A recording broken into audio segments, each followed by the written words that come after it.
Cyndi Caldwell. Cyndi is speaking for 5 to 7 minutes, and she's going to be working out of the Advanced Communications Manual, the Entertaining Speaker. She will be working on project number 3, Make Them Laugh. The title of her speech, Me and You and Mostly Me. Cyndi Caldwell.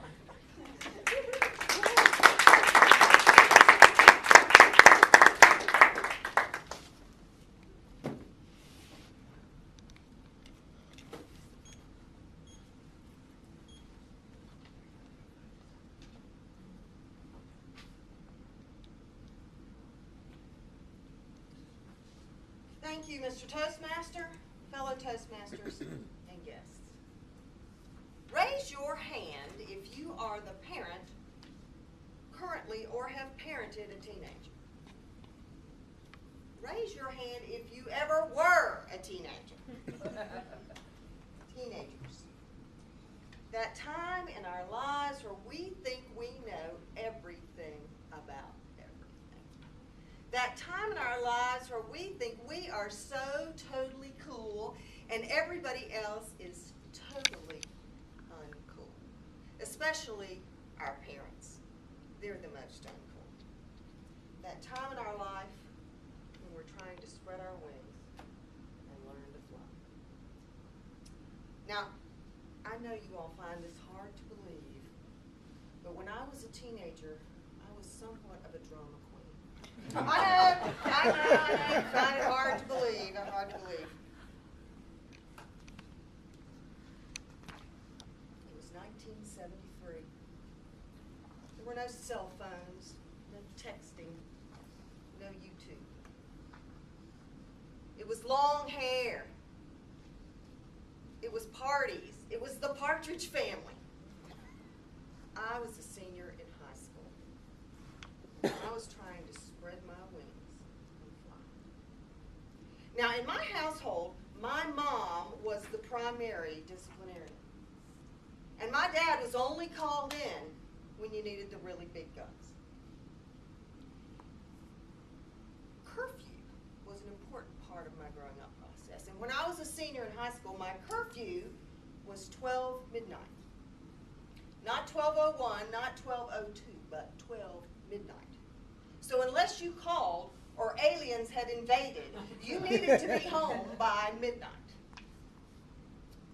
Now, on this particular night, my friend Lisa, parents were going out of town. And we had hatched a little plan that my long-haired boyfriend Brad and his buddies who were in a rock band were going to come over to Lisa's house, and we were going to have a small yet intimate gathering of friends to listen to a bit of music.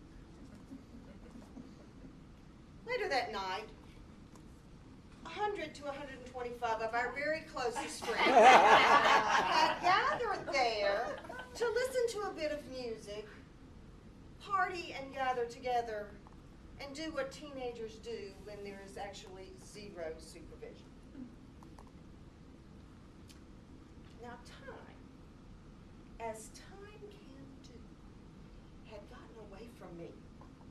And before I knew it, it was 2:04 a.m.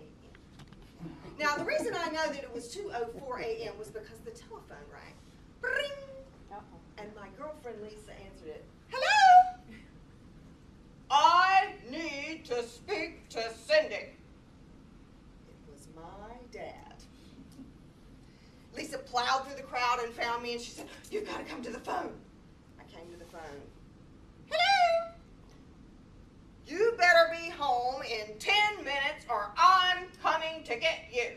Bam! Well, that was pretty clear.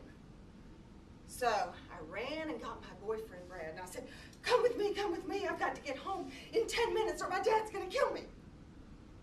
Now in 1973, I don't know if any of you all remember this, but the very first little Honda was a teeny little orange Honda. It looked just like a tennis shoe. It was just a teeny little orange Honda. And this is what Brad had. So we jumped into the Honda and off we went to my house. Now on the way, I was explaining to Brad in great detail what needed to happen. said, now listen here. When we get to my house, I can promise you that my dad is going to be coming out. So what you need to do is you need to pull in the driveway, open the door, let me out, and get the heck out of it. He said, listen, I'm not afraid of your dad, and I'm going to, I said, no, you don't understand. My dad is going to be coming out, and you need to put the car in reverse and get the heck out of Dodge. So sure enough, we were just about to my house. We pulled in the driveway, and the car stopped. Now, when I was a senior in high school, my father owned a bright yellow furry bathrobe. And sure enough, boom, the door went flying open and out came my dad looking like Big Bird on a mission. And he walked out to that car and went, "Cuckoo! You, get in the house!" And then he proceeded to get into the tennis shoe with Brad and shut the door.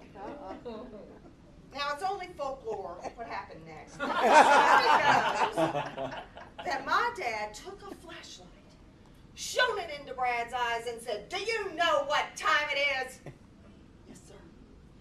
"Do you know what time my daughter's supposed to be home?" "Yes, sir." "If you ever bring my daughter home 1 minute late, I mean it'll be never.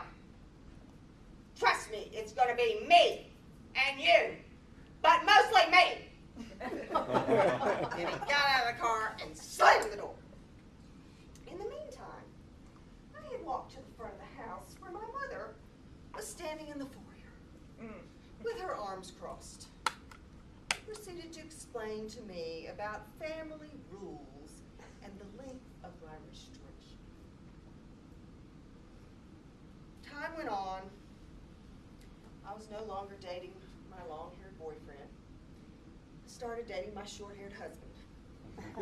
And needless to say, my family was much happier about it. And glory be, the story of the furry yellow bathrobe has gone down in family history and is now family folklore. Years later, we heard a knock on the door. You see, it was my daughter's 16th birthday. And we go to the door, and there's a package there. But it's not for my daughter, even though it's her birthday. It's for my husband, who opens it